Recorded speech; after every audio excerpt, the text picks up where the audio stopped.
Good morning, class. This is your SST class. Next topic, फ्रांसीसी east India company.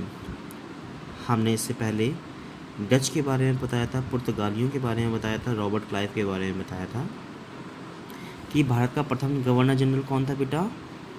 कौन था? Warren Hastings. ध्यान रखना, अगर पूछा जाए कि भारत का बंगाल का गवर्नर वॉरेन हेस्टिंग्स को भारत के प्रथम गवर्नर जनरल बनाया गया। ठीक है, ओके। अब आइए, फ्रांसीसी ईस्ट इंडिया कंपनी। राजा लुईस 16वें यानी किंग लुईस 16 के वित्त मंत्री जीन बाप्टिस्ट कोलबर्ट ने 1644 में फ्रांसीसी ईस्ट इंडिया कंपनी की स्थापना की। कंपनी ने 1675 में बम्बई के सूरत नामक स्थान पर पहले व्यापारिक केंद्र की स्थापना की। ध्यान रखना कि सूरत किसने? फ्रांसीसी ने 1675 में बम्बई के सूरत नामक स्थान पर पहले व्यापारिक केंद्र की स्थापना की थी। अगले वर्ष कंपनी ने कोरोमंडल तट पर पौंडीचेरी में प्रमुख भारतीय केंद्र की स्थापना की। कंपनी समृद्धशाली हुई और इसने अपना व्यापार चीन तथा ईरान तक फैलाया। 1719 ईस्वी में अमेरिका और अफ्रीकी फ्रेंच औपनिवेशिक कंपनियों के साथ कैंपिंग डेस इंडिस का मतलब होता है एक साथ मिलकर काम करना, के नाम से जानी जाती है। ध्यान रखना, कैंपिंग डेस इंडिज क्या है? अमेरिका तथा अफ्रीकी फ्रेंच कंपनियों का एक साथ मिलकर काम करना, उसको हम कैंपिंग डेस इंडिस कहते हैं, नाम से जानी जाती है। जॉन लॉ के नेतृत्व में मिसिसिपी योजना के ढह जाने से कंपनी को अत्यधिक हानि हुई। 1730 ईस्वी में कंपनी ने अफ्रीका के साथ दास व्यापार, 1731 में लुइसियाना के साथ सामान्य व्यापार और 1736 में ईस्वी में अमेरिका के साथ कॉफ़ी ध्यान रखना, कॉफ़ी व्यापार को गवा दिया। भारत ने कंपनी गवर्नर बनोइट ड्यूमॉस 1735-41 और जोसेफ फ्रांकोइस ल्यूडेक्स के अधीन समृद्धि हुई। यानी डुप्लेक्स की जो नीति थी, ठीक है, अभी आएगा। डुप्लेक्स जो है, क्या डुप्लेक्स ने कौन सी नीति अपनाई थी? सभी राज्यों को आपस में मिला देना। Joseph François duplex. 1775 ईस्वी में रॉबर्ट क्लाइव के नेतृत्व में आरकोट पर ब्रिटेन के अधिकार के दक्षिण भारत में फ्रांसीसी नियंत्रण को समाप्त कर दिया गया। यानी यहाँ से 71 से देखना, दक्षिण भारत में फ्रांसीसी नियंत्रण को समाप्त कर दिया गया। 1761 में ब्रिटेन ने पौंडीचेरी पर भी अधिकार कर लिया। 1769 ईस्वी में राजाज्ञा द्वारा अंतिम रूप से कंपनी के कार्य को रोक दिया गया। 1785 में एक नई कंपनी को व्यापारिक अधिकार मिला, लेकिन इस कंपनी को 1794 ईस्वी में फ्रांसीसी क्रांति के समय समाप्त कर दिया गया था।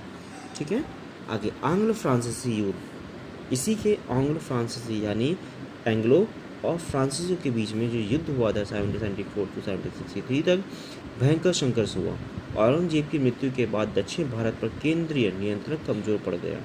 इसके परिणाम स्वरूप राजनीतिक और प्रशासनिक सफलता हुई। इन स्थितियों में विदेशियों को दक्षिण भारत पर अपने राजनीतिक प्रभाव का विस्तार करने का एक अवसर दिया गया। ब्रिटिश ईस्ट इंडिया कंपनी व्यापारिक और राजनीतिक दावे करने वाली अकेली कंपनी नहीं थी। 17वीं शताब्दी के अंत तक यह डच और पुर्तगालियों को दक्षिण भारत से खदेड़ने में सफल हुई। कौन सी? आंग्लो यानी अंग्रेजी company, east India company. Bharat के व्यापार, संपत्ति और क्षेत्र पर नियंत्रण करने के लिए फ्रांस और ब्रिटेन लगभग 20 वर्षों तक भयंकर युद्ध में लिप्त रहे। सोचिएगा, और कौन जीता? ब्रिटेन। यह संघर्ष 3 कर्नाटक युद्धों के नाम से प्रसिद्ध हुआ। पहला कर्नाटक युद्ध, ध्यान रखना, पहला कर्नाटक युद्ध 1746 to 48 के मध्य हुआ, जब दोनों देश भारत में मित्रत्व, संपत्ति और क्षेत्र के लिए लड़े। इन दो विरोधी यूरोपीय देशों के मध्य यूरोप में छिड़ा युद्ध भारत तक पहुंच गया। अंग्रेजों ने मद्रास को जीता और फ्रांसीसियों ने दक्षिण भारत के दूसरे भागों में अपने प्रभाव को बढ़ाने का प्रयास किया। यानी कि ये क्या बात हो रही है कि फ्रांस और ब्रिटिश आपस में लड़े और उन्होंने अपने एक क्षेत्र जीते और उस क्षेत्र पर अपना आधिपत्य घोषित कर लिया। ठीक है, फिर कह रहा है कि दूसरा कर्नाटक युद्ध 1749 to 1754 के बीच हुआ। हैदराबाद के निज़ाम की मृत्यु के बाद दक्षिण में नासिर जंग मुजफ्फर जंग के मध्य गृह युद्ध हुआ। ध्यान रखना, नासिर जंग और मुजफ्फर जंग के बीच में युद्ध हुआ। दूसरे कर्नाटक युद्ध का कारण क्या था? ठीक है, क्वेश्चन आया है। ठीक है, कर्नाटक में नवाब अनिरुद्ध के विरुद्ध चांदा साहब षड्यंत्र रचने लगे।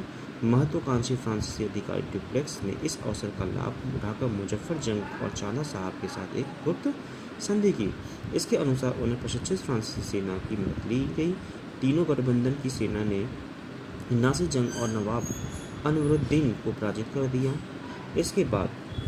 इसके बाद में फ्रांसीसियों को अनेक उपहार के साथ दक्षिण में व्यापार करने का अधिकार मिला, लेकिन अंग्रेज बढ़ती फ्रांसीसी शक्ति को चुपचाप नहीं देख सकते थे। फ्रांसीसी प्रभाव को कम करने के लिए उन्होंने नासिर जंग और मोहम्मद अली नवाब अनवरुद्दीन का पुत्र मोहम्मद अली साहब के साथ एक षड्यंत्र रचा। ब्रिटिश सेना की सहायता से मोहम्मद अली ने कर्नाटक की राजधानी अरकोट पर आक्रमण कर दिया। फ्रांसीसी सेना पराजित हुई और चांदा साहब को पकड़कर मार दिया गया। राजा के साथ ही फ्रांसीसी भाग्य धुंधला हो गया। उन्होंने 1754 में अंग्रेजों के साथ शांति वार्ता की। यह अल्पकालीन शक्ति शीघ्र ही 1756 में समाप्त हो गई, जब यूरोप में दोनों देशों के मध्य सप्तवर्षीय युद्ध छिड़ा। 1760 ईस्वी में ब्रिटिश सेनानायक सर आयर कूट ने फ्रांसीसियों को वांदे वाश में बुरी तरह पराजित किया। अंग्रेजों ने पांडिचेरी पर कब्जा कर लिया। 1763 ईस्वी में पेरिस की संधि के साथ ही युद्ध समाप्त हो गया। ध्यान रखना कि 1763 ईस्वी में पेरिस की संधि के साथ कौन सा? अंग्रेजों और पांडिचेरी पर कब्जा कर लिया और इसके फ्रांसीसी और अंग्रेजी युद्ध समाप्त किया। यह तीसरा और अंतिम अंग्लो फ्रांसीसी युद्ध था। इसके बाद भारत में फ्रांसीसी प्रभाव सदा के लिए समाप्त हो गया और भारत पर अंग्रेज अपना प्रभुत्व बढ़ाने लगे थे।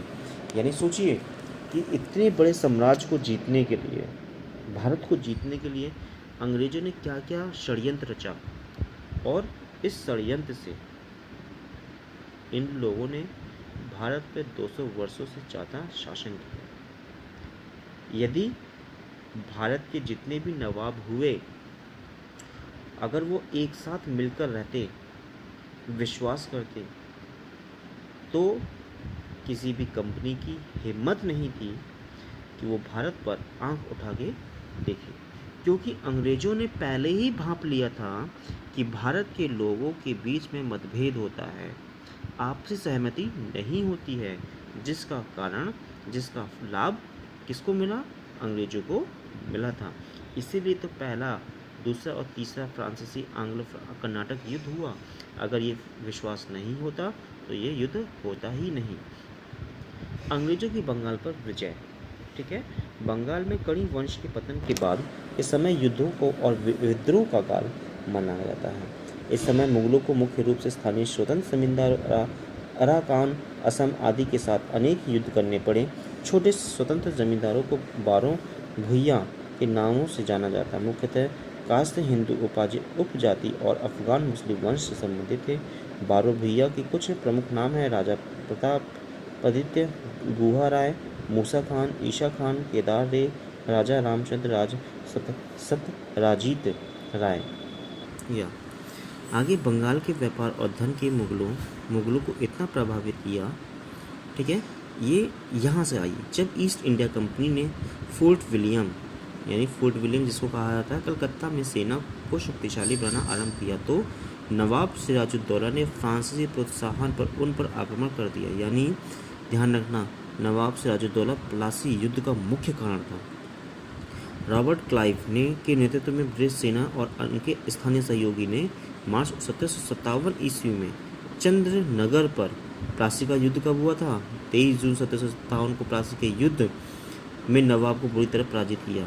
मीर जाफ़र खान के यानी नवाब सिराजुद्दौला हारा, मीर जाफ़र खान के नेतृत्व में नवाब की सेना ने उसको धोखा दिया।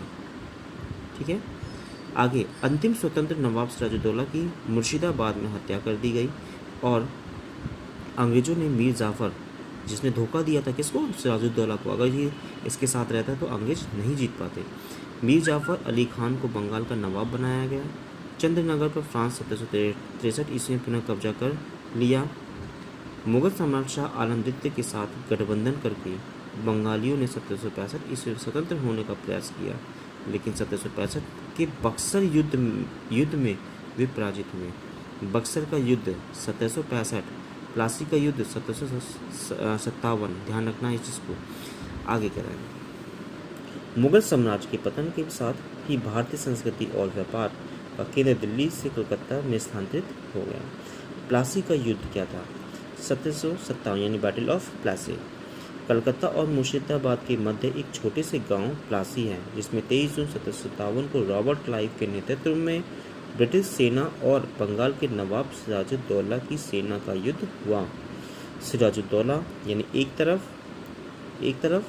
सिराजुद्दौला, दूसरी तरफ अंग्रेज थे, बीच में ये प्लासी गांव है, जिससे उसकी सेना पराजित हो गई। ठीक है, हो गई। कौन मिला था? मीर जाफर। किसका सेनापति था? सिराजुद्दौला का। किसकी तरफ मिल गया? अंग्रेजों की तरफ मिल गया।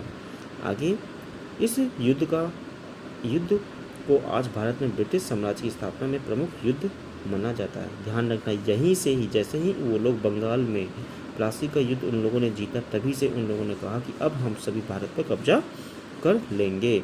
इस युद्ध के बाद कंपनी को बंगाल के खजाने से अपार धन मिला, जिसका उपयोग उन्होंने अपनी सैन्य शक्ति को मजबूत करने के लिए किया।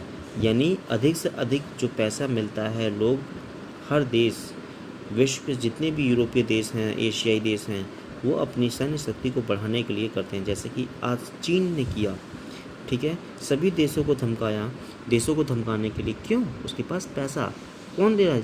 सस्ते दामों में सभी देशों को। ठीक है, सस्ते दामों में सभी देशों को क्या करता है? माल सप्लाई करता है खराब, और उससे जो भी पूंजी उत्पन्न होती है वो अपनी देश की सेना को बढ़ाता है। ठीक है, चलिए ये आज टॉपिक यहीं ख़त्म करते हैं। ओके, इस टॉपिक को मैं वीडियो सेंड कर रहा हूँ, आपको स्टडी करना है। ठीक, बस 2-2 पेज, ध्यान रखना, हमेशा 2-2 पेज ही मैं पढ़ाऊँगा। धीरे धीरे चलेंगे, अच्छे से चलेंगे। Okay, thank you, good day.